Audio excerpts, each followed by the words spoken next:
Welcome to the student zone coaching centre. আজকে আমরা দেখো অনুপাত সমানুপাতের চ্যাপ্টারে যে লেখা অঙ্কগুলো আছে তোমাদের।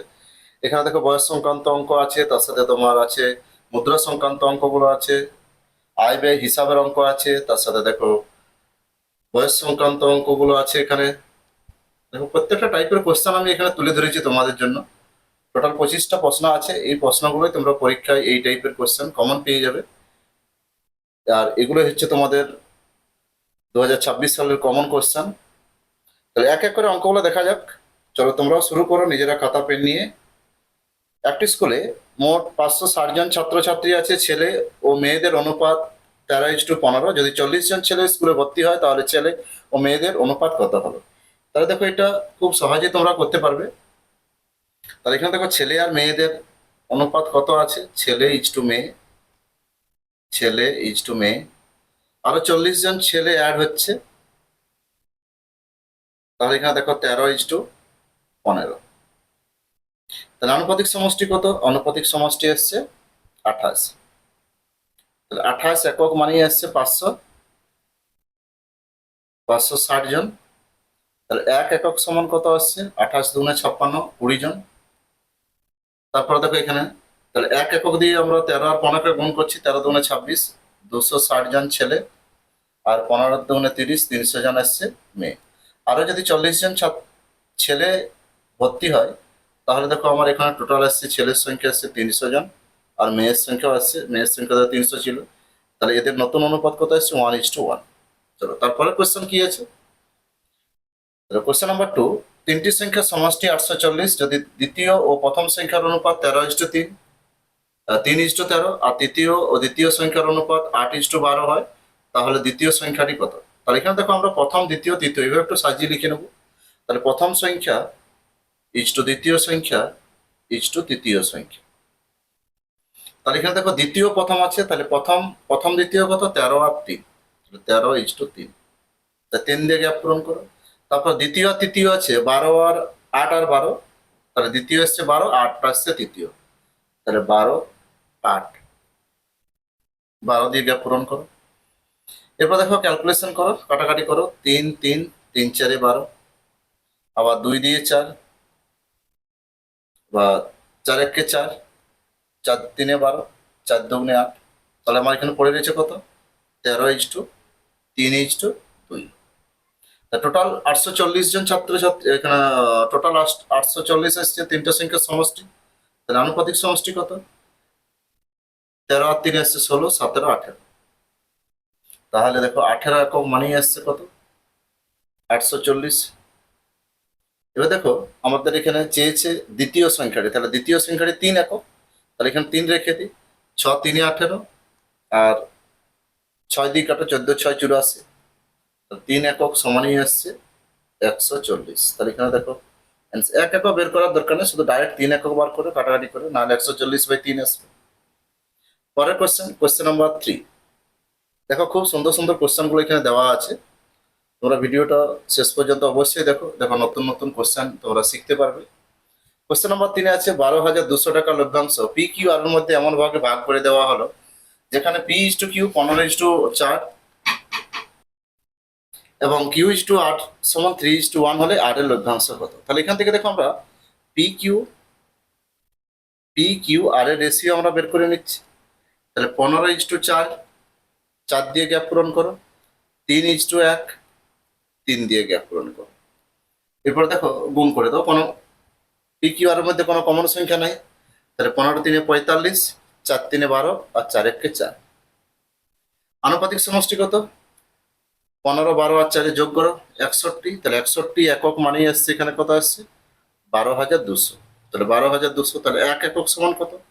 এক একক সমান দেখো 61 2 এ কাটছে, তাহলে এখানে এক একক সমান আসছে 200। এক একক সমান আসছে 200। তাহলে তোমার চেয়েছে আর এর লভ্যাংশ। আর এর লভ্যাংশ কত?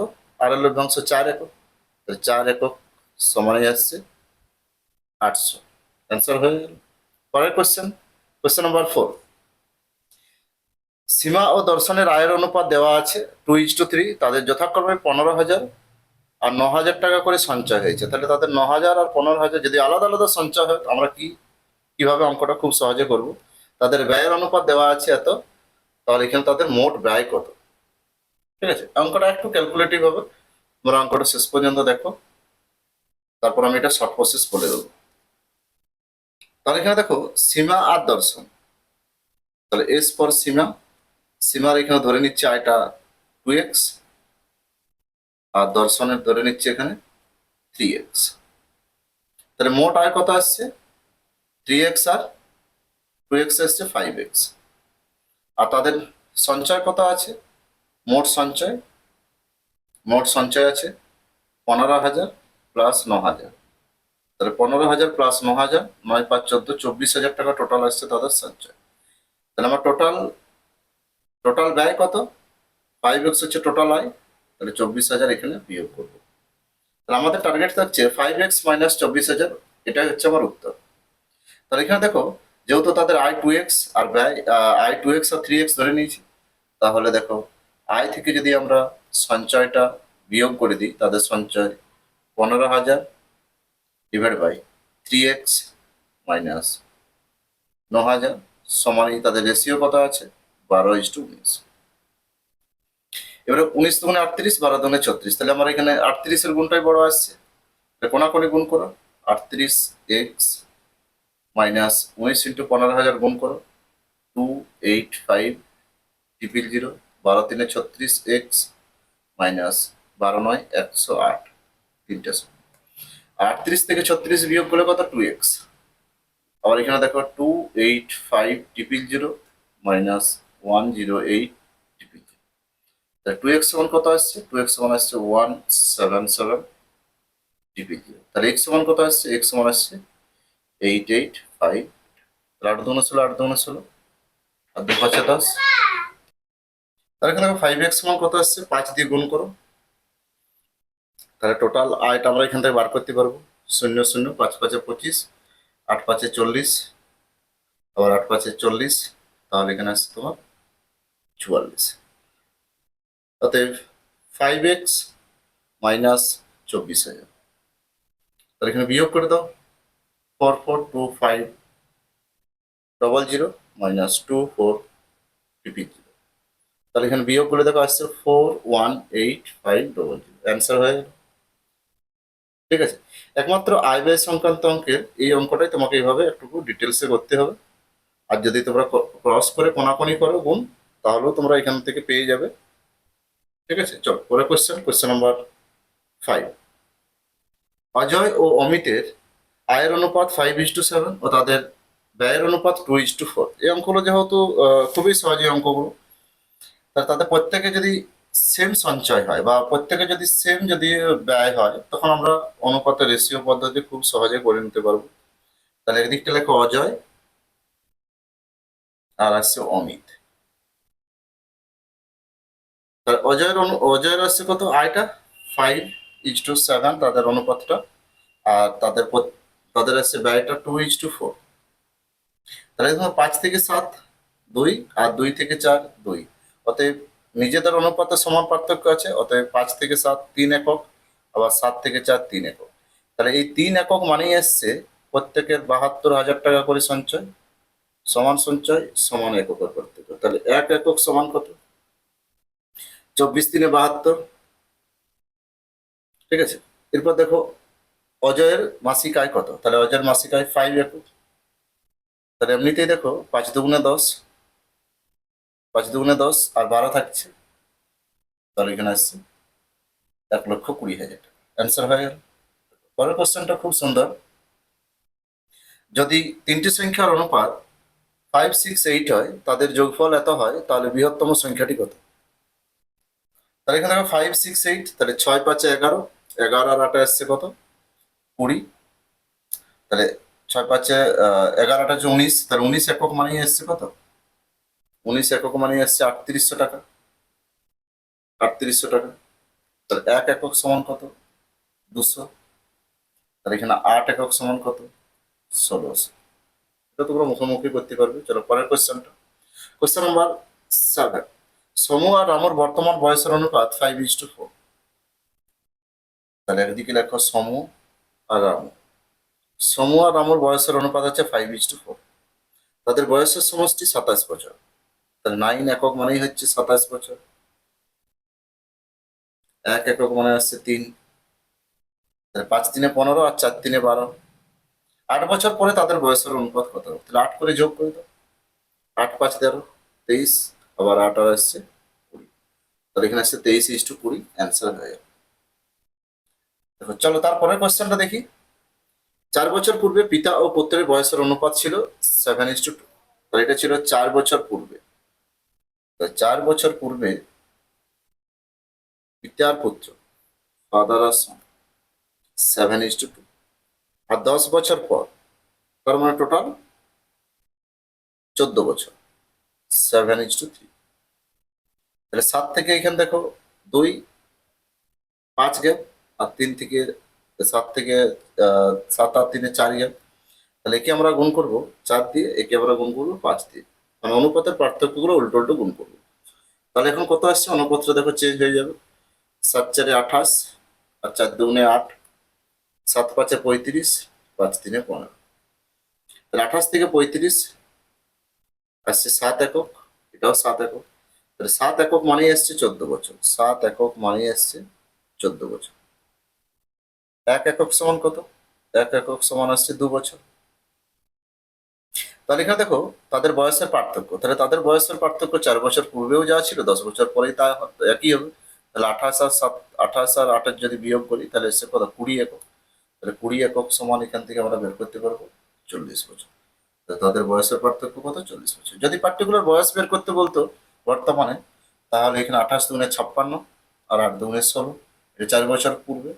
আবার 4 করে 8 করে বর্তমান নিয়ে আসতো, তাহলে এখানে আসতো 60 বছর, আর এখানে আসছে 20 বছর। তাহলে এখানেও দেখো সেই 40 বছরও আসবে, একই ব্যাপার।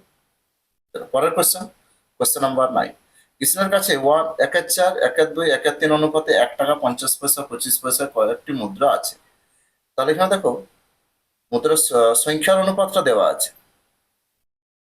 তাহলে এখানে আছে দেখো 1 টাকা 50 পয়সা আর 25 পয়সা। তাহলে এখানে আছে 1/4, 1/2, 1/3। তাহলে এটা দেওয়া আছে সংখ্যার অনুপাত। তাহলে অনুপাত কখনো ভগ্নাংশ রাখা চলে না। তাহলে ভগ্নাংশ তুলতে গেলে হরের লসাও করে গুণ। তাহলে 4 3 12, 2 6 12, আর 3 4 12। তাহলে আমরা 4 2 3 লসাও করে গুণ করলাম, মনে মনে ক্যালকুলেশন। তাহলে সংখ্যার থেকে যদি আমরা কয়েকটি মুদ্রা আছে এই অনুপাতে, যদি 25 পয়সার মুদ্রা সংখ্যা 100 হয়, তাহলে মোট অর্থের পরিমাণ কত? তাহলে সংখ্যার থেকে আমরা মূল্য বা টাকায় প্রকাশ করছি। তাহলে 1 টাকা আছে 3টা, তার মানে আছে 3 টাকা। 50 পয়সা আছে 6টা, তার মানে আছে আমার এখানে 2 টাকা, 3 টাকা। আর 25 পয়সা আছে 4টা, তার মানে আছে 1 টাকা। তাহলে এখানে দেখো টোটাল অর্থের রেশিওটা আসছে কত? 3 3 6 আর 7 একক। আর এখানে আমার দেখো বলাই আছে 25 পয়সার মুদ্রা সংখ্যা আসছে 100টা, তাহলে 4 একক। তাহলে 4 একক মানেই আসছে কত? 100। তাহলে 1 একক সমান কত? 4 25 এসে। 7 একক সমান কত? 7 25 175। টোটাল অর্থ আসছে 175 টাকা। তাহলে সংখ্যার থেকে মূল্য, আর মূল্য থেকে সংখ্যা ট্রান্সফার করে দিলে আবার অঙ্ক হয়ে গেল। চলো পরের কোশ্চেন। একটি ব্যাগে 615টি মুদ্রার মধ্যে 1 টাকা 50 পয়সা 25 পয়সার মুদ্রা রয়েছে, তাদের মূল্যের অনুপাত 3:5:7। 50 পয়সার মুদ্রা সংখ্যা নির্ণয় করতে। তাহলে এখানে আছে দেখো 1 টাকা 50 পয়সা আর 25 পয়সা। তাহলে এখানে রেশিও গুলো কত আছে? মূল্যের অনুপাতটা 3:5:7। তার মূল্য থেকে আমরা এখানে সংখ্যায় ট্রান্সফার করে দিই, যেহেতু আমার টোটাল 615টি মুদ্রা আছে। তাহলে 1 টাকা আছে 3টা, 1 টাকা আছে 3 টাকা, তার মানে 3টাই মুদ্রা। 50 পয়সা আছে 5 টাকা, তার মানে 5 দুগুণে 10টি। আর 25 পয়সা আছে 7 টাকা, মানে 7 4 28টি। তাহলে এমনিতেই দেখো 38, আর 8 আর 3 আসছে 8 8 3 8 4 12 হয়, তাহলে 41। তাহলে 41 একক সমানই আসছে 615। 41 একক সমান 615। তাহলে 1 একক সমান কত? 41 15। এটা দাও, 1 একক সমান 15। এবার তোমার চেয়েছে 10 একক 50 পয়সার মুদ্রা সংখ্যা। তাহলে এখানে 50 পয়সার মুদ্রা সংখ্যা 10 একক। তাহলে অ্যান্সার হয়ে গেল 150। ঠিক আছে। এরপর একটা নোটের অঙ্ক আছে, এটাও খুব সুন্দর। একটি বাক্সে 10 টাকা, 10 টাকার নোট, আর আছে 20 টাকার নোট, আর 50 টাকার নোট। তাদের সংখ্যার অনুপাত দেওয়া আছে, সংখ্যার অনুপাত দেওয়া আছে 3:5:7, আর মোট নগদ টাকাটা দেওয়া আছে। তাহলে সংখ্যার থেকে আমরা মূল্য কি করে বার করবো? 10 টাকার নোট 3টা আছে, তার মানে আমার 30 টাকা আছে। 20 টাকার নোট 5টা আছে, তার মানে 5 × 10 100 টাকার আছে। আর 50 টাকার নোট আছে 7টা, তার মানে 7×5 = 35, 350 টাকা। তাহলে এখানে আসছে কত? 480। 480 একক মানে কত? 3360 টাকা। তাহলে 1 একক সমান কত? তাহলে এখানে দেখো 480 শূন্য শূন্য কাটো, আবার 8×7 = 56, তাহলে 7 কাটছে, তাহলে 1 একক সমান 7। এবার তোমার চেয়েছে ওই বাক্সে 20 টাকার নোটের সংখ্যা, তাহলে 20 টাকার নোটের সংখ্যা কটা? 5টা, তাহলে 5 একক সমান কত? 5×7 = 35। তাহলে আমরা 1 একক বের করে করে যে কোনো রেশিওর, যে হয়তো 3, 5, 7 মানে সংখ্যা বা মূল্যের সমস্তটাই আমরা এখান থেকে বের করতে পারবো। Question number 12। একটি কলেজে 15% ছেলে, কলেজের 15% ছেলে যদি 1/3 মেয়ের সমান হয়, তাহলে কলেজে মেয়েদের ও ছেলেদের সংখ্যার অনুপাত কত আসবে? তাহলে আমি যদি ছেলে যদি এক্স জন যদি ছেলে হয়, তার 15%, আর আর মেয়েদের 1/3, তাহলে ওয়াই এখানে মাইনাস দিলাম 1/3। তাহলে দেখো 5×3 = 15, 5×20। তাহলে দেখো y/x, y/x কোনাকুনি গুণ করলে 3×3 = 9 / রেশিও কত আসছে? 9:20। অ্যান্সার হয়ে গেল মেয়ে টু ছেলে। ছেলে টু মেয়ে চাইনি, মেয়ে টু ছেলে। এবার একটু ঠিক করে দেখবে। Question number 13। একটি স্কুলে গণিত, বিজ্ঞান আর রসায়নের জন্য আসনের অনুপাত 7:8:9। বিষয়গুলির আসন সংখ্যা যথাক্রমে 30%, 40% আর 50% বাড়ানোর প্রস্তাব রয়েছে। বর্ধিত আসনের অনুপাত কত হবে? তাহলে এখানে দেখো 7, তাহলে গণিতে কত আছে? ম্যাথে আছে 7। তার যদি 30% বাড়ে তাহলে কত আসবে? 130/100। তারপর আছে ফিজিক্স, ফিজিক্সে দেখো এখানে আছে 8, তাহলে 8 যদি 140/100। তারপরে আছে কত? কেমিস্ট্রি, কেমিস্ট্রিতে দেখো আছে 9 একক, তাহলে ওটা যদি আমার 50% সিট বাড়ে কত আসবে? এরপরে এটা ক্যালকুলেশন করে দাও, গুণ করো, তাহলেই দেখো অ্যান্সার হয়ে যাবে। তাহলে 7×91, 91 দিয়ে দেখো আমার একটাই অপশন আছে এখানে প্রথমে। তো বাকিগুলো অটোমেটিক দেখো পরীক্ষার হলে শুধু ফার্স্ট অপশন দেখবে, তাহলেই অ্যান্সার হয়ে যাবে। Question number 14। 3 বন্ধু এ বি সি, এদের মধ্যে 5,525 টাকা এমনভাবে ভাগ করে দেওয়া হয় যে যদি এ বি সি এর প্রাপ্ত অঙ্ক থেকে 50 টাকা, 100 টাকা, 75 টাকা বাদ দেওয়া হয়, তাহলে এ বি সির টোটাল টাকা কত আছে? এ বি সি এর টোটাল টাকা আছে 5,525 টাকা। সেখান থেকে দেখো এ এর 50 টাকা, বি এর 100 টাকা, আর সি এর 75 টাকা বাদ, তার মানে টোটাল 225 টাকা বাদ। তাহলে 225 টাকা যদি বাদেই দিই, তাহলে এখন আমার আছে 5300 টাকা, তাই তো? এখন 5300 টাকা আসছে। সেই 5300 টাকাটা আমাকে 11, 18 আর 24 অনুপাতে ভাগ করতে হবে। তাহলে 11, 18, 24 আনুপাতিক সমষ্টি কত? আনুপাতিক সমষ্টি 53 একক। তাহলে 53 একক মানে কত? 53 একক মানে এসছে 5300। যদি কোশ্চেন পেপারটা দেখে আমরা এখানে করি তাও কোনো অসুবিধা নেই। তাহলে 1 একক মানে কত? 100। তা সি এর প্রাথমিক কত টাকা ছিল? তাহলে সি এর দেখো, সি তো এখানে কত ছিল? সি এর 24 একক। তাহলে সি এর এখানে দেখো 75 টাকা বাদ দিয়ে 2400 টাকা থাকে, আরো 75 টাকা সি এর অ্যাড করে দাও, তো 2475 টাকা। তাহলে এইভাবে আমরা কোশ্চেন দেখে অ্যান্সার করতে পারবো খুব সহজে। চলো পরের কোশ্চেন। দুটি সংখ্যার অনুপাত 10:7, তাদের পার্থক্য আসছে 105 হলে সংখ্যা দুটি সমষ্টি কত? তো 10:7 মানে কত আসছে? 7 আর 3 10, 3, 3×3 = 9, 3×3 = 9, 3×5 = 15, 35। তাহলে অঙ্কের সমষ্টি কত? 17। তাহলে 17 দিয়ে 35 কে গুণ করে দাও, 17 দিয়ে 35 গুণ করলে কত আসছে? 595। অ্যান্সার হয়ে যাবে খুব সহজে। Question number 16। একটি স্কুলের ছাত্রছাত্রীর সংখ্যা টোটাল 504 জন। বালক বালিকার অনুপাত আছে কত? 13 আর বালক আর বালিকা, তাহলে বয় আর গার্ল তাদের অনুপাত আছে 13:11।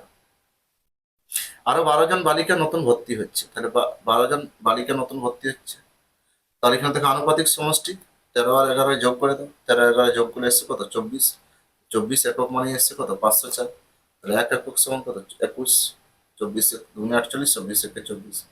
তাহলে আমার টোটাল ছাত্রছাত্রী কতজন আলাদা আলাদা বার করি, তাহলে 21 আর 13 গুণ করলে কত আসছে 273, আর এখানে আসছে 231। তাহলে আরো দেখো 12 জন ছাত্রী অ্যাড করো, তারপর রেশিও করে দাও, তাহলে 273 এখানে আসছে 3, এখানে 4, এখানে 2। এবার ক্যালকুলেশন করো, 3 9 27, 3 1 3, 3 8 24, 3 1 3, তাহলে 91:81 অ্যান্সার হয়ে যাবে। চলো পরের কোয়েশ্চেন দেখি, কোয়েশ্চেন নাম্বার 17।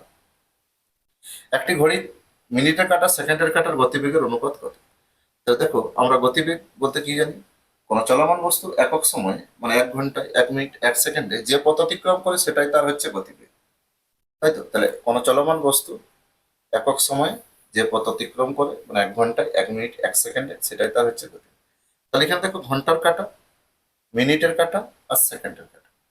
তাহলে দেখো এই 1 ঘন্টায় 1 ঘন্টায় ঘন্টার কাঁটাটা কত ঘর যায় 5 ঘর, তাহলে এটাই হচ্ছে 5 ঘর পার ঘন্টা, এটা হচ্ছে ঘন্টার কাঁটার গতিবেগ।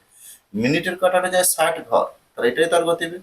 আর সেকেন্ডের কাঁটাটা 3600 ঘর, 3600 ঘর, তাহলে এখানে মিনিট আর সেকেন্ডের বলেছে, তাহলে মিনিট সেকেন্ড যদি কাটাকাটি করি 6 6 36, তাহলে অ্যান্সার হয়ে যাচ্ছে 1:60। আবার ঘন্টার সাথে যদি সেকেন্ড বলে তাহলে 5:34, তাহলে 1:720। এগুলো তোমাদের বইয়ে আছে দেখবে, ডব্লিউপি তে এই অঙ্কটা এসেছিল। Question number 18। চাল মাছ আর তেল, তাহলে একটি পরিবারে চাল মাছ ও তেলের খরচের অনুপাতটা দেওয়া আছে 12 17 3। যদি জিনিসগুলির মূল্য 20%, 30%, 50% বৃদ্ধি পায় তবে পরিবারটির খরচ বৃদ্ধির অনুপাত কত হবে? তাহলে এখানে দেখো 12-এর উপর 120/100, 17-এর উপর 130/100, আর 3-এর উপর 150/100 অ্যাপ্লাই করো, দেখো উত্তর তোমার অপশনে কোনটি আসছে, অবশ্যই কমেন্ট করে জানাও। চলো পরের কোয়েশ্চেনটা দেখি, এই কোয়েশ্চেনটা খুব সুন্দর আছে তোমাদের, কোয়েশ্চেন নাম্বার 19। 288 জন 288 জন পরীক্ষার্থীর মধ্যে উত্তীর্ণ আর অনুত্তীর্ণ, তার মানে কি পাস ফেল, পাস ফেল, তাহলে পাস ফেলের রেশিও কত আছে 11:21। আরো 3 জন ছাত্র যদি উত্তীর্ণ হয়, তাহলে এখানে দেখো আমার 11:21, তাহলে আনুপাতিক সমষ্টি কত 32 একক, তাহলে 32 একক মানে কত 288 জন, তাহলে 1 একক সমান কত 9, তাহলে 32 9, তাহলে 1 একক সমান 9। দেখো আগের আগের হিসাবে 99 জন পাস করেছিল, 9 1 9, 9 2 18, 189 জন ফেল করেছিল, তাহলে এখন আবার 3 জন খাতা চেক করার পর দেখা যাচ্ছে 3জনও আরো পাস করছে, তাহলে 3 জন এদিকে যোগ করে এদিকে বিয়োগ করো, ছাত্রছাত্রীর সংখ্যা তো সেম থাকছে, তাহলে এখানে দেখো 102:186। আবার কাটাকাটি করো, তাহলে একবার 6 দিয়ে যদি ভাগ করো, 6 1 6, 6 7 42, 6 3 18, 6 1 6, 17:31 অ্যান্সার হয়ে। Question number 20। 36 লিটার ডেটল জল তৈরি করলাম যাতে জল ও ডেটলের পরিমাণের অনুপাত দেওয়া আছে, তাহলে দেখো জল আর ডেটল, তাহলে ওয়াটার আর ডেটল কত দেওয়া আছে 5:1, এটা কত 36 লিটার। ওই ওই ডেটল জলে আরো কতটুকু ডেটল মেশালে জল ও ডেটলের পরিমাণ আসছে 3:1 আসবে, তাই তো? তাহলে এখানে দেখো 5:1 ছিল আর 3:1 হয়েছে, তাহলে এখানে দেখো 5 আর 3 কত 8 একক, তাহলে 8 একক মানে তো 36 লিটার, 1 একক মানে কত,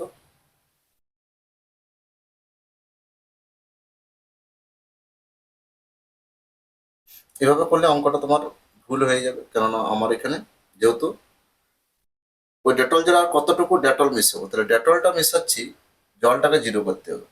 চলো, তাহলে এটা সঠিক পদ্ধতি কি দেখা যাক। তাহলে এখানে দেখো ডেটল মেশাচ্ছি, তার মানে জলটাকে আমার টার্গেট থাকছে 0 করবো, আর ডেটলটা কত মিশিয়েছি সেটাই বার করবো। প্রাথমিকভাবে আমার 36 লিটারে কত ছিল 5:1, আর এখন কত হয়েছে 3:1, 3:1। তো জল 0 করতে গেলে, জলটাকে যদি 0 করতে যাই তাহলে আমার আগে ছিল 5 একক, এখন হয়েছে 3 একক, তাহলে এখানে দেখো 3 দিয়ে গুণ করো, এখানে 5 দিয়ে গুণ করো। 3 দিয়ে গুণ করলে এসছে কত? 3 5 15, আর 3 1 3, 5 দিয়ে গুণ করলে 5 3 15, 5 1 5। জল 0 হয়ে যাচ্ছে। আর ডেটলটা দেখো 3 থেকে 5 মানে 2 একক বেড়েছে। তাহলে আগে আনুপাতিক সমষ্টি কত? 18 একক মানে এসছে 36 লিটার। 18 একক মানে 36 লিটার। তাহলে 1 একক সমান কত? 18 18 দুগুণে 36 লিটার। তাহলে 2 একক সমান কত? 2 একক সমান 4 লিটার। 4 লিটার এখানে ডেটল মেশানো হয়েছে। এটাই উত্তর আসবে। ঠিক আছে, চলো পরের কোশ্চেন। Question number 21। এই 21 অঙ্কটা কত উত্তর আসবে তোমরা নিজেরা করো, কমেন্টে জানাও। খুব সহজেই কোশ্চেন, শুধু a plus B plus C plus D লিখবে, তারপর a প্লাস বি, সেখান থেকে সি প্লাস ডি, আবার সি প্লাস এ, এভাবে বি প্লাস এ তো দেওয়া আছে, তোমরা নিজেরা করো। আমি বরঞ্চ এই মিশ্রণের 22-23-এর অঙ্কগুলো করে দিই। 22 23 24 এগুলো খুব সুন্দর অঙ্ক আছে। দুটি পাত্রে 16 লিটার আর 20 লিটার দুধ ও জলের মিশ্রণ আছে। তাহলে প্রথম পাত্রটায় আছে 16 লিটার দুধ জল, আর পরেরটায় আছে 20 লিটার। জল আর দুধের রেশিও দেখো, এখানে দুধ আর জল বলছে, রেশিওতে দিচ্ছে জল আর দুধ। তাহলে এখানে দেখো ওয়াটার আর মিল্ক, এখানে আছে ওয়াটার আর মিল্ক। এগুলো কোশ্চেনটা শেষ পর্যন্ত পড়বে, না হলে কোশ্চেনের উত্তর দেখবে দুধ জল জল দুধ, তখন উল্টো হয়ে যাবে। দুটো উত্তরেই থাকবে পরীক্ষা হলো মোটামুটি। তাহলে এখানে দেখো আনুপাতিক সমষ্টি কত? 5, 3 আর 1 4। এখানে আনুপাতিক সমষ্টি কত? 5। 4 একক মানে 16 লিটার, তাহলে 1 একক সমান 4। তাহলে 4 3 12 আর 4 1 4, তাহলে দুধ জল আলাদা হয়ে গেল। 5 4 20, 4 4 16 আর 4 1 4। তাহলে নতুন যে মিশ্রণ আছে সেখানে দুধ আর জলের রেশিও চেয়েছে। তাহলে এখানে আছে কত? 4 একক, আর এখানেও 4, মানে 4 লিটার 4 লিটার। আর এখানে জল কত আছে? 12 আর 16। তাহলে দেখো দুটো মিশ্রণে আলাদা আলাদা দুধ আর আলাদা আলাদা জলের পরিমাণটা বের করে নাও, দিয়ে আবার যোগ করে দাও। তাহলে 4 4 8 আসছে, আর এখানে আসছে 28। 4 দুগুণে 8, 4 7 28, 4 2 8, 4 7 28। তাহলে অ্যান্সার হয়ে গেল 2:7। ঠিক আছে, চলো পরের কোশ্চেন। একজন শিক্ষক তার মোট 12,775 টাকা সঞ্চয় থেকে 2,000 টাকা স্কুলকে দান করেছে, তারপরে তার বাকি টাকা স্ত্রী পুত্র কন্যাকে ভাগ করেছে। তাহলে 12,750 থেকে 2,000 বিয়োগ করে 6 5, 6 4 10, 5 15 একক সমান এই বাকি টাকাটা কত? 10,775। 1 একক সমান কত বার করবে? স্ত্রীর ভাগে থাকছে তোমার 6 একক। এভাবে তোমরা উত্তর করো, কমেন্টে জানাও তোমাদের উত্তর কত আসছে। Question number 24। তাহলে এখানে দেখো 3টি সমান মাপের গ্লাস আছে। 3টি সমান মাপের গ্লাসের জল আর সিরাপের অনুপাত দেওয়া আছে। তাহলে 1 আয়তন 1 আয়তন 1 আয়তন, যদি আয়তনগুলো 1 2 3 হয় তখন সেগুলো গুণ করতে হয়। তাহলে সিরাপ আর জল, প্রথমটাই আছে সিরাপ আর জল 3:1। পরেরটা সিরাপ জল কত আছে? 5:3। তারপর একটা সিরাপ জল কত আছে? 9:7। তাই তো, জল আর সিরাপের অনুপাত দিয়ে আছে। তাহলে এখানে দেখো উল্টা হয়ে গেল, জল আর সিরাপের অনুপাতটা। জল আর সিরাপ 3:1, এখানে আসছে 5:3, এখানে আসছে 9:7। তাহলে দেখো প্রথম অংশটাই বা প্রথম গ্লাসটায় আছে কত? 3:1, মানে 4 একক আনুপাতিক সমষ্টি। তাহলে 3/4 অংশ জল আর 1/4 অংশ সিরাপ। তাহলে এখানে আসছে 5 আর 3 8, 5-এর 8 অংশ জল আর 3-এর 8 অংশ সিরাপ। এখানে দেখো 9 7 কত? 16। তাহলে 9-এর 16 অংশ জল আর 7-এর 16 অংশ সিরাপ। তাহলে এই 3টা পাত্রের বা 3টা গ্লাসের শরবত যখন একটা তোমার বড় পাত্রে ঢালা হচ্ছে, তখন নতুন পাত্রে জল আর সিরাপের রেশিও কত? জল আর সিরাপের রেশিও, জলের সাথে জল যোগ, সিরাপের সাথে সিরাপ যোগ। 3-4, 5-এর 8, আর আসছে 9 আর 16। এটাও যোগ করো, 1-এর 4 প্লাস 3-এর 8 প্লাস 7-এর 16। এভাবে তোমরা ক্যালকুলেশন করো, দেখো উত্তর পেয়ে যাবে। নিচে 16 16 কেটে যাচ্ছে। অ্যান্সার কত আসছে কমেন্টে অবশ্যই জানাও। Question number 25। এটা তোমাদের জন্য রইল হোমওয়ার্ক। উত্তর তোমরা অবশ্যই কমেন্টে জানাবে কত উত্তর আসছে।